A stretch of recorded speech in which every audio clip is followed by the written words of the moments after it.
नमस्कार, मैं हूं आपके साथ आस्था कौशिक।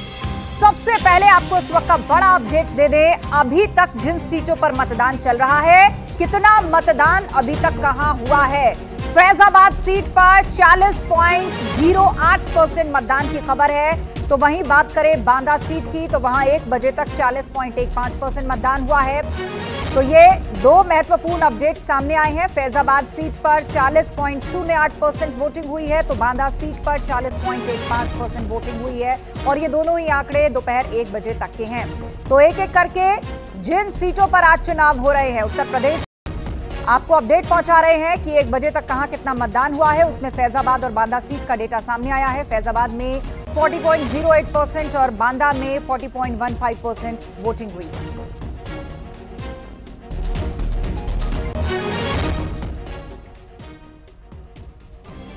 अगली खबर का रुख करते हैं। ललितपुर के एक बूथ पर 100% वोटिंग। सोलदा गांव में 100% मतदान हुआ है। ये इस वक्त की एक बड़ी और उत्साहित करने वाली खबर है। पोलिंग बूथ नंबर 277 पर 100% वोटिंग हुई है। लोकतंत्र के महापर्व में ये इतिहास है। जी हां, ललितपुर के एक बूथ पर 100% वोटिंग हुई है। सोलदा गांव में 100% मतदान हुआ है। पोलिंग बूथ नंबर है 277, जहां पर जितनी आबादी रहती है सबने वोट डाल दिया है। सारे वोटर्स ने वोट डाला है। सोलदा गांव में 100% मतदान यहां पर हुआ है, जो कि लोकतंत्र के इस महापर्व में एक इतिहास की तरह है। एक ऐसा बूथ जहां पर सभी वोटर्स ने अपने मताधिकार का इस्तेमाल किया है। 100% वोटिंग हुई है।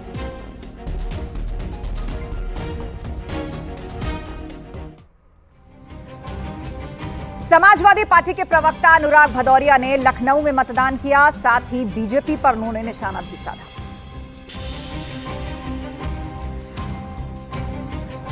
जिस तरह से जनता का रुझान देखने को मिल रहा है, जनता ने इस बार भारतीय जनता पार्टी को पटकनी का मन बना लिया है। झटाझट झटाझट झटाझट।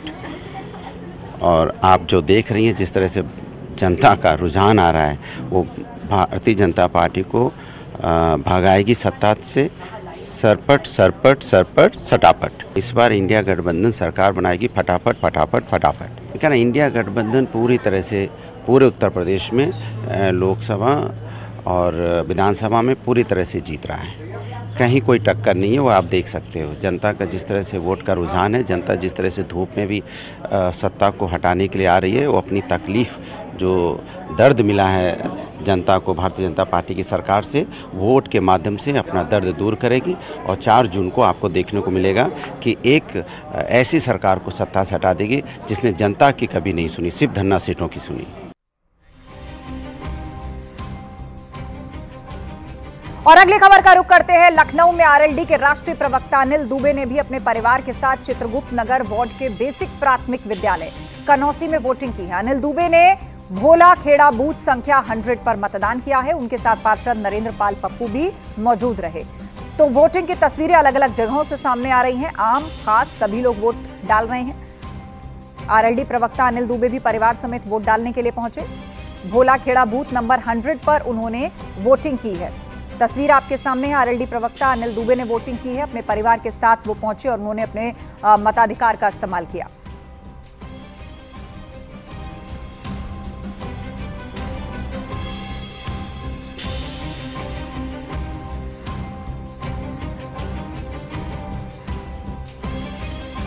और चर्चा के लिए हमारे साथ समाजवादी पार्टी की प्रवक्ता नेहा यादव इस वक्त जुड़ गई हैं।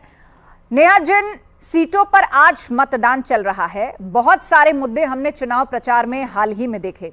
आप लोग भी तरह तरह की तस्वीरें सामने रख रहे हैं और दिखा रहे हैं कि आईएनडीआईए गठबंधन के रैलियों में कितनी भीड़ आ रही है। तमाम जगहों पर प्रचार चल रहा है। लेकिन अमेठी रायबरेली 2 ऐसी सीटें जिन पर सबकी निगाह टिकी हुई है। एक तरफ रायबरेली में आईएनडीआईए कांग्रेस ने पूरी ताकत झोंकी है, तो अमेठी से संदेश देने की कोशिश, देखिए, मैदान छोड़कर भागे हैं। इंडिया गठबंधन लगातार मजबूती से आगे बढ़ रहा है और इंडिया गठबंधन ने अपनी मजबूती रणनीति में एक बड़ा जो एक हिस्सा, जो जनता हमारे साथ जिस तरह से खड़ी हुई है, इससे साफ नजर आ रहा है कि इंडिया गठबंधन ऐतिहासिक मतों से जीत दर्ज करने जा रही है।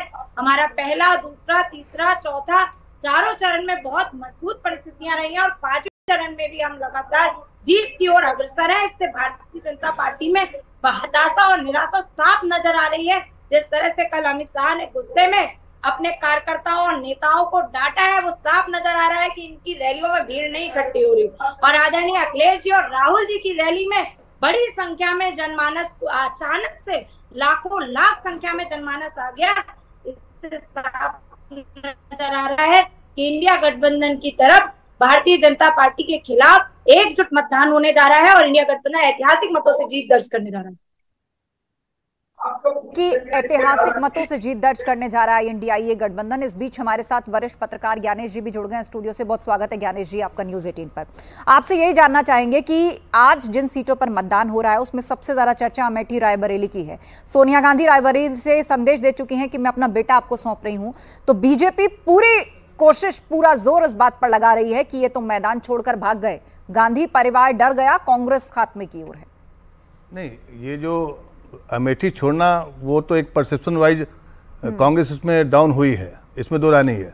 लेकिन आप ये देखिए कि रायबरेली में इस बार जो सोनिया गांधी अपनी विरासत सौंपी है तो उसका एडवांटेज तो मिलेगा, क्योंकि अमेठी और रायबरेली दोनों परंपरागत सीट है कांग्रेस का। लेकिन 14 के बाद भारतीय राजनीति में वोट का ध्रुवीकरण कहिए या वोट का समीकरण कहिए या चुनावी कैंपेन कहिए, सब कुछ बदल चुका है। ऐसे में हर एक पॉलिटिकल पार्टी को, यहाँ तक कि कांग्रेस को भी रायबरेली में उतनी ही मेहनत करनी पड़ रही है जितना कि बाकी जगह पर है, क्योंकि ये प्रतिष्ठा का विषय है। और आपको ये भी बता दें कि अमेठी में आप 2014 में और 2019 में वोट परसेंटेज बढ़ा है बीजेपी का 15% के आसपास। और ये इस बार कितना उस पर डेंट लगता है ये देखने वाली बात होगी। बहुत आसान नहीं है ये कहना कि आप राहुल गांधी इसलिए जीत जाएंगे या आप सोनिया गांधी जीत जाएंगे, क्योंकि कई बार क्या होता है जब एक बार आप बाजी हार चुके होते हैं तो परसेप्शन वाइज आप थोड़ा कमज़ोर हो जाते हैं। और अमेठी से चुनाव नहीं लड़ना कहीं ना कहीं एक तरह से बैकफायर, थोड़ा सा उसमें डेंट दिखाई पड़ा है। लेकिन राहुल गांधी का दूसरा कैरेक्टर सामने आया है, जो पहले की जो छवि थी उसमें एक ज़बरदस्त उबाल आया है और वो शायद रायबरेली उनको सीट एक तरह सुरक्षित मानी जा रही है। जी, आपसे चर्चा जारी रहेगी, लेकिन इस बीच एक बड़ी खबर हमें मिल रही है। बड़ी खबर अपने दर्शकों के सामने रख दें। अयोध्या के कटरा में ईवीएम के खराब होने की खबर है। बूथ नंबर 161 पर ईवीएम मशीन खराब हो गई है। करीब आधे घंटे से यहां पर वोटिंग रुकी हुई है और ईवीएम मशीन को ठीक किया जा रहा है। तो अहम अपडेट अयोध्या से सामने आया है। यहां के कटरा में ईवीएम के खराब होने की खबर है। और नेहा यादव का एक बार फिर से रुख कर लेते हैं। नेहा यादव जी, अमेठी रायबरेली की हमने चर्चा की, लेकिन बात 5वें चरण के चुनाव प्रचार में मुद्दों की जाए तो यहां पर एक बार फिर से आतंकवाद का जो मुद्दा था उसको उठाया गया।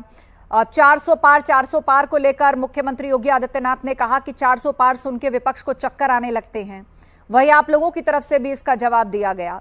लेकिन इस 5वें चरण के चुनाव से पहले कहीं ना कहीं जो जनता के मुद्दे थे वो मैदान से गायब दिखे। चुनावी आरोप प्रत्यारोप, भाषणों में एक दूसरे पर जो निशाना साधा गया उसी के इर्द गिर्द इसका जाल, एक परसेप्शन की लड़ाई ज्यादा 5वें चरण में नजर आ रही है। आदरणीय अखिलेश यादव जी जनता के मुद्दे जनता के बीच रख रहे हैं। आदरणीय राहुल गांधी जी जनता के मुद्दे जनता के बीच रख रहे हैं। केवल और केवल भारतीय जनता पार्टी जनता के मुद्दों से दूर अपना चुनाव लड़ रही है। और भाई हिंदू मुसलमान, हिंदुस्तान पाकिस्तान, आतंकवाद और हिंदू मुस्लिम, इन्हीं मुद्दों पे भारतीय जनता पार्टी चुनाव लड़ना चाहती है। लेकिन जनता जागरूक है, जनता समझ चुकी है। इस बार इनकी 400 पार नहीं 400 पर हार होने जा रही है। और 5 चरणों का जो चुनाव होने का मतदान आज समाप्त हो जाएगा शाम को 5 चरणों का, उसमें साफ भारतीय जनता पार्टी बुरी तरह चुनाव हार चुकी है। अभी से 400 पार छोड़िए, इनकी 100 पार होने वाली नहीं है, क्योंकि इनके पास जवाब नहीं है जनता को देने के लिए कि महंगाई पे इन्होंने क्या जवाब दिया। कोई जवाब नहीं है। महंगाई कैसे इतनी बढ़ गई, बेरोजगारी पे इन पर जवाब नहीं है, इन पर महिला सुरक्षा पर जवाब नहीं है, किसानों की आय दोगुनी करने के वादे जवाब नहीं है। कोई जवाब भारतीय जनता पार्टी के पास नहीं है। आज इंडिया गठबंधन जनता के मुद्दे की लड़ाई लड़ रहा है। हमने जो वादे किए हैं हम उन वादों को पूरा करेंगे। इसलिए इंडिया गठबंधन के साथ आज जनता है और जनता हमें बड़ी संख्या में वोट कर रही है। ठीक है, हमारे साथ इस वक्त बीजेपी प्रवक्ता मनीष शुक्ला जी भी जुड़ गए हैं।